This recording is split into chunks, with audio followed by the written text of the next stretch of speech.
প্রিয় দর্শক, আজকে আমি তোমাদের জন্য নিয়ে এসেছি একটা শর্টস ভিডিও। আজকে শর্টস ভিডিওর বিষয়বস্তু হলো অপাদান তৎপুরুষ সমাস। অপাদান কারক কাকে বলে আমরা জানি। ক্রিয়াপদটাকে আমি কোথা হতে, কার চেয়ে, কোথা থেকে দিয়ে প্রশ্ন করলে যে উত্তরটা পাচ্ছি সেটা অপাদান কারক।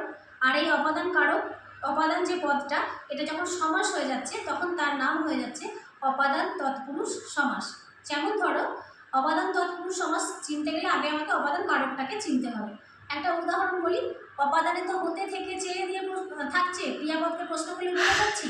তাহলে এখন একটা উদাহরণ হচ্ছে যে বিলাত ফেরত, বিলাত থেকে ফেরত, কোথা থেকে ফেরত, বিলাত থেকে ফেরত, বিলাত ফেরত, এটা হচ্ছে অপাদান কারক। আর সমাসের ক্ষেত্রে এটার নাম হয়ে যাবে অপাদান তৎপুরুষ সমাস। বা হচ্ছে গিয়ে গ্রাম ছাড়া, কোথা থেকে ছাড়া, গ্রাম থেকে ছাড়া, গ্রাম ছাড়া, এটা হলো অপাদান কারক। আর যখন আমি সমাস করব তখন এই গ্রাম ছাড়া হয়ে যাবে অপাদান তৎপুরুষ সমাস।